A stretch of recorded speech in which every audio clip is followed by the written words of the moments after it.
بسم الله الرحمن الرحيم.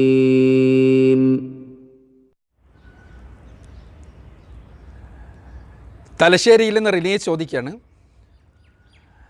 പരിശുദ്ധ ഖുർആനിൽ വേദഗ്രന്ഥത്തിൻ്റെ ആളുകളോട് ചോദിച്ച് പഠിക്കാൻ ഉള്ള ആഹ്വാനം കാണാൻ കഴിയും.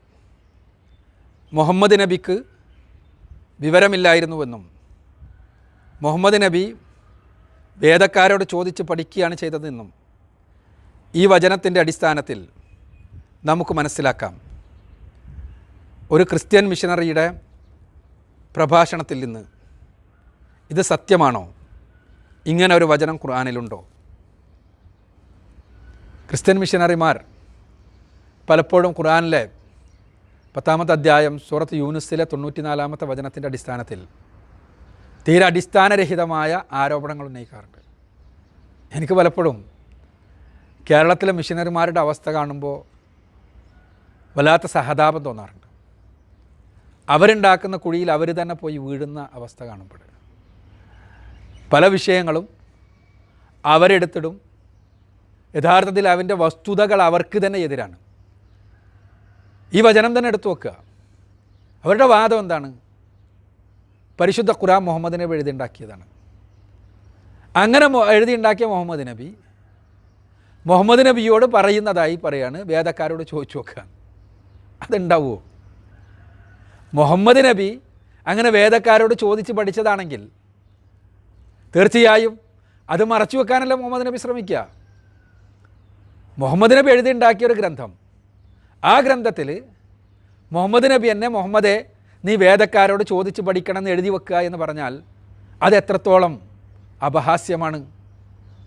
ഇത്തരം വാദങ്ങളാണ് പലപ്പോഴും മിഷനറിമാർ ഉന്നയിക്കുന്നത് എന്നത് അവരുടെ വില കുറക്കുകയാണ്, അല്ലെങ്കിൽ അവർ തന്നെ അവർക്കുള്ള ബൂമറാങ് പ്രമാണം ഉണ്ടാക്കുകയാണ് എന്നുള്ളതാണ് സത്യം. ബൂമറാങ് എന്ന് പറഞ്ഞാൽ ശത്രുവിനെതിരിൽ എറിയുന്നതാണ്. ആ എറിഞ്ഞിട്ട് തട്ടിയിട്ടില്ലെങ്കിൽ നേരെ തിരിച്ച് ഇങ്ങോട്ട് തന്നെ വരണ സാധനമാണ്. ഇതേപോലെ ഇസ്ലാമിനെതിരിൽ എറിഞ്ഞു നോക്കണതാണ്. പക്ഷേ ഇസ്ലാമിൻ്റെ അടുത്ത് തട്ടൂല, അത് തിരിച്ച് മിഷനറിമാരുടെ തലയിൽ തന്നെ വന്ന് ഇടിക്കുമെന്നുള്ളതാണ് യാഥാർത്ഥ്യം. ഈ വചനം എന്താണ്? ഈ വചനം മുഹമ്മദ് നബിയോട് നിങ്ങൾ വേദക്കാരോട് ചോദിച്ച് പഠിക്കാൻ, എന്നിട്ട് വേദപാഠശാലയിൽ പോയി ഇരുന്ന് പഠിക്കാൻ, എന്നിട്ട് അതനുസരിച്ച് മുസ്ലിങ്ങൾക്ക് പറഞ്ഞു കൊടുക്കാനുള്ള വചനമല്ല. പരിശുദ്ധ ഖുർആനിലെ 10-ാമത്തെ അധ്യായം സൂറത്ത് യൂനുസിലെ 94-ാമത്തെ വചനത്തിൽ പറയുന്നത്, താങ്കൾക്ക് നാം അവതരിപ്പിച്ച കാര്യത്തിൽ താങ്കൾക്ക് സംശയമുണ്ടെങ്കിൽ മുൻപ് വേദഗ്രന്ഥം പാരായണം ചെയ്യുന്ന ആളുകളിലോട് താങ്കൾ ചോദിച്ചു നോക്കുക.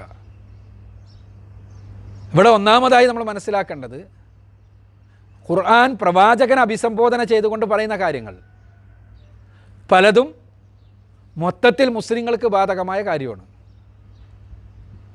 അഥവാ ഇസ്ലാമിൻ്റെ സത്യതയെക്കുറിച്ച് ആർക്കെങ്കിലും അഭിപ്രായ വ്യത്യാസമുണ്ടെങ്കിൽ, അല്ലെങ്കിൽ പരിശുദ്ധ ഖുർആനിലെ ഏതെങ്കിലും പരാമർശങ്ങളുടെ കൃത്യതയെക്കുറിച്ച് ആർക്കെങ്കിലും കൂടുതൽ വിശദീകരണം ആവശ്യമുണ്ടെങ്കിൽ തീർച്ചയായും വേദഗ്രന്ഥം പാരായണം ചെയ്യുന്നവരോട് ചോദിച്ചു നോക്കാം. ഒരു സംശയമില്ല. അത് മുഹമ്മദ് നബി സല്ലല്ലാഹു അലൈഹി വസല്ലമക്കും ബാധകമാണ്. മുഹമ്മദ് നബി സല്ലല്ലാഹു അലൈഹി വസല്ലമ അദ്ദേഹത്തിൻ്റെ ലഭിച്ച വെളിപാടുകൾ, ആ വെളിപാടുകളുമായി ബന്ധപ്പെട്ടുകൊണ്ട് പ്രവാചകനെക്കുറിച്ച് മുൻപുള്ള വേദഗ്രന്ഥങ്ങളിൽ അവതരിപ്പിച്ചിട്ടുണ്ട് എന്നുള്ള പരാമർശമുണ്ട്. ഖുർആൻ പലതവണ പറയുന്നതാണത്.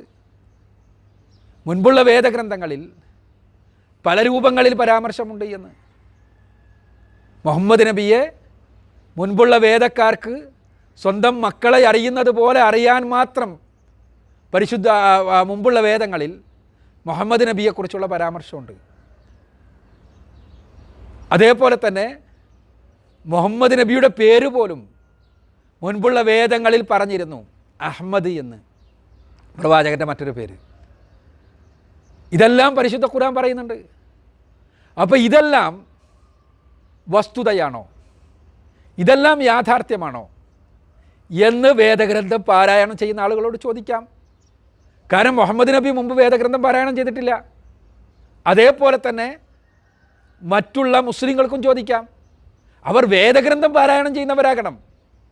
അതല്ലാതെ തങ്ങൾക്കിഷ്ടമുള്ള എന്തെങ്കിലും വേദഗ്രന്ഥം എന്ന് പറഞ്ഞ് പാരായണം ചെയ്യുന്നവരെ കുറിച്ചല്ല പറയുന്നത്. കൃത്യമായിട്ട് മനസ്സിലാക്കുക. ഫസ്സലില്ലദീന യഖ്റഊനൽ കിതാബ എന്നാണ്.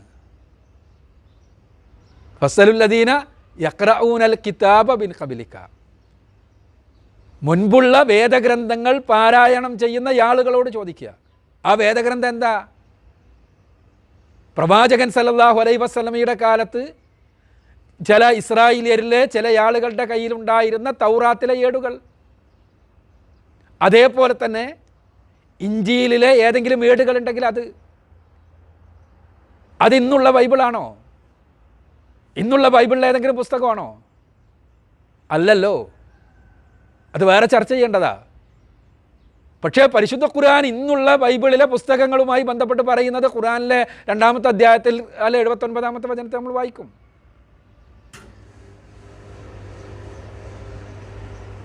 ഫവൈലുൽ ലില്ലദീന യക്തുബൂനൽ കിതാബ ബിഐദീഹിം സുമ്മ യഖൂലൂന ഹാദാ മിൻ ഇൻദില്ലാഹ് ഫവൈലുൽ ലഹും മിമ്മാ കതബത് ഐദീഹിം വവൈലുൽ ലഹും മിമ്മാ യക്സിബൂൻ.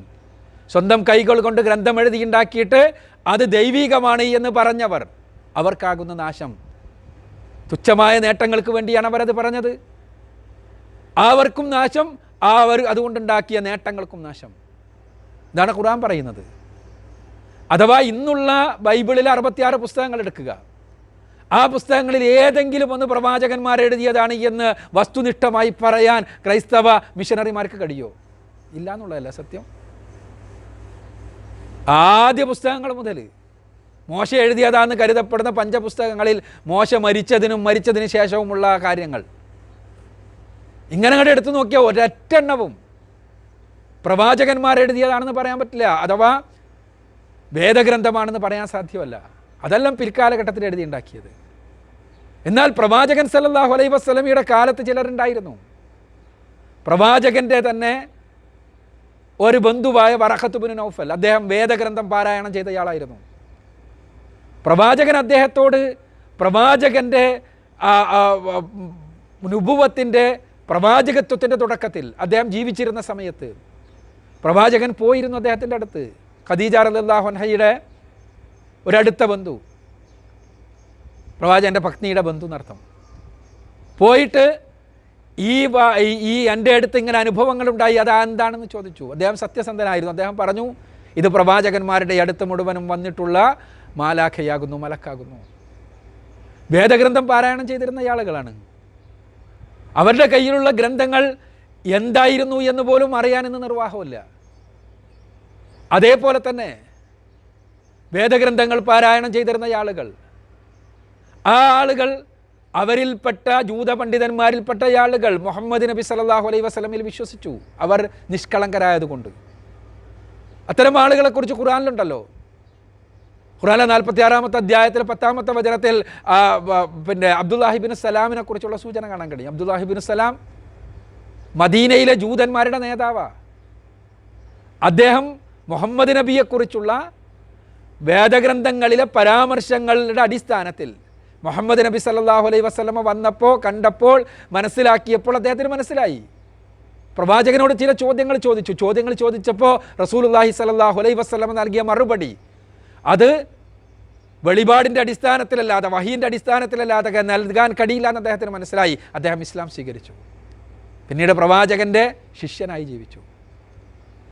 അത്തരം ആളുകൾ, മുമ്പ് വേദഗ്രന്ഥങ്ങൾ പാരായണം ചെയ്ത ആളുകൾ. ഖുർആൻ 5-ാമത്തെ അധ്യായം സൂറത്ത് മാഇദയിൽ 83-ാമത്തെ വചനത്തിൽ നമുക്ക് കാണാൻ കഴിയും. വൈദാ സമീഉ മാ ഉൻസില ഇല റസൂലി എന്ന് തുടങ്ങുന്ന വചനം. അത്തരം ആളുകൾ പ്രവാചകൻ അവതരിപ്പിച്ച കാര്യങ്ങൾ കേൾക്കുമ്പോൾ അവരുടെ കണ്ണുകളിൽ നിന്ന് കണ്ണുനീരൊലിക്കും. നിഷ്കളങ്കരാണവർ. അത്തരം വേദഗ്രന്ഥങ്ങളുടെ ആളുകളുണ്ടായിരുന്നു. അവരിൽ പലരും ഇസ്ലാം സ്വീകരിക്കുകയും ചെയ്തു. ഇവിടെ വേദക്കാരോട് ചോദിക്കാനല്ല പറഞ്ഞിട്ടുള്ളതെന്ന് പ്രത്യേകം മനസ്സിലാക്കുക. വേദക്കാരോട് ചോദിക്കുക എന്ന് പറയുമ്പോൾ അഹ്ലു കിതാബ് എന്നാണ്. ഖുർആനിൽ പറഞ്ഞത് ഫസ്അലില്ലദീന യഖ്റഊനൽ കിതാബ മിൻ ഖബ്ലിക എന്നാണ്. അഹ്ലു കിതാബുകാരോട് ചോദിക്കുക എന്ന് പരിശുദ്ധ ഖുർആൻ പറയല്ല, മുൻപുള്ള വേദഗ്രന്ഥങ്ങൾ പാരായണം ചെയ്യുന്ന ആളുകളോട് ചോദിക്കുക. മുൻപുള്ള വേദഗ്രന്ഥങ്ങൾ പാരായണം ചെയ്യുന്ന ആളുകൾ മുഹമ്മദ് നബിക്ക് അവതരിപ്പിക്കപ്പെട്ട വേദം പാരായണം ചെയ്യുന്നത് കേൾക്കുമ്പോൾ അവരുടെ കണ്ണുകളിൽ നിന്ന് കണ്ണുനീര് ധാരധാരയായി ഒഴുകുമെന്ന് ഖുർആൻ 5-ാമത്തെ അധ്യായം സൂറത്തുൽ മാഇദയിലെ 83-ാമത്തെ വചനം. അത്തരം ആളുകളോട് അവരോട് ചോദിക്കാം, ഇന്നും ചോദിക്കാം.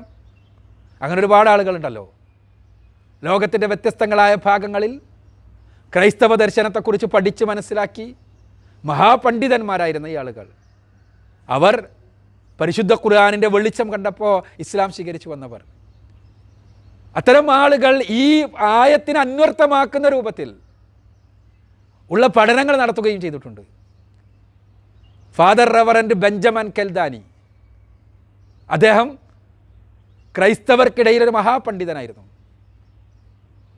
ആ പണ്ഡിതൻ പക്ഷേ പരിശുദ്ധ ഖുർആൻ കേട്ടു, മനസ്സിലാക്കി. അദ്ദേഹത്തിന് ഖുർആൻ പറഞ്ഞതുപോലെ കണ്ണുകളിൽ നിന്ന് വെള്ളം വന്നിട്ടുണ്ടാകണം. കാരണം അദ്ദേഹം പഠിച്ച വേദഗ്രന്ഥങ്ങളിൽ പറയുന്ന വ്യക്തി ഇദ്ദേഹമാണ് എന്ന് മനസ്സിലാക്കിയിട്ട് അങ്ങനെ അദ്ദേഹം ഇസ്ലാം സ്വീകരിക്കുക മാത്രമല്ല, മുഹമ്മദിൻ്റെ ബൈബിൾ എന്ന വളരെ ബൃഹത്തായൊരു ഗ്രന്ഥം, ഹീബ്രു അരാമിക് ഭാഷകളിലെ കൃത്യമായ പദങ്ങളെടുത്ത് അപഗ്രഥിച്ചുകൊണ്ട് ആ ബൃഹത്തായ ഗ്രന്ഥം എഴുതുകയും ചെയ്തു. അവരാണ് സത്യത്തിൽ വസലില്ലദീന യഖ്റഊനൽ കിതാബ മിൻ ഖബ്ലിക എന്ന് പറഞ്ഞതിനർത്ഥം. താങ്കൾക്ക് മുമ്പ് വേദഗ്രന്ഥങ്ങൾ വായിക്കുന്ന ആളുകളോട് ചോദിക്കുക, താങ്കൾക്ക് മുമ്പ് അവതരിപ്പിക്കപ്പെട്ട വേദഗ്രന്ഥങ്ങൾ വായിക്കുന്ന ആളുകളോട്, പാരായണം ചെയ്യുന്ന ആളുകളോട് ചോദിക്കുക. അത് ഇന്നത്തെ ക്രൈസ്തവ മിഷനറിമാരുടെ ഏതെങ്കിലും സെമിനാറുകളിൽ പോയി സംശയം ചോദിച്ചിട്ട് വേണം പരിശുദ്ധ ഖുർആനിൻ്റെ വ്യാഖ്യാനം പഠിക്കേണ്ടത്, അല്ലെങ്കിൽ മുസ്ലിങ്ങൾക്കറിയാത്ത കാര്യങ്ങൾ പഠിക്കേണ്ടത് എന്നല്ല. ഖുർആനിൽ പറയുന്ന പ്രവാചകനുമായി ബന്ധപ്പെട്ട കാര്യങ്ങൾ, മുൻപുള്ള വേദഗ്രന്ഥങ്ങളിൽ പറഞ്ഞിട്ടുണ്ട് എന്ന് പറയുന്ന കാര്യങ്ങൾ, അവയെക്കുറിച്ച് വിശദീകരണത്തിന് തീർച്ചയായും പണ്ഡിതർ ആ വേദഗ്രന്ഥങ്ങളിൽ വിശ്വസിക്കുകയും ആ വേദഗ്രന്ഥങ്ങൾ വായിക്കുകയും ആ വേദഗ്രന്ഥങ്ങൾ അനുസരിച്ചുള്ള പഠനങ്ങളിൽ നിന്ന് മുഹമ്മദ് നബിയുടെ സത്യസന്ദേശത്തിൽ എത്തിച്ചേരുകയും മുഹമ്മദ് നബി പഠിപ്പിച്ച പരിശുദ്ധ ഖുർആൻ കേൾക്കുമ്പോൾ കണ്ണുനീര് വാർക്കുകയും ചെയ്തിരുന്ന ആളുകളോട് ചോദിക്കാം. അത് ചോദിക്കാം അന്നും ഇന്നും.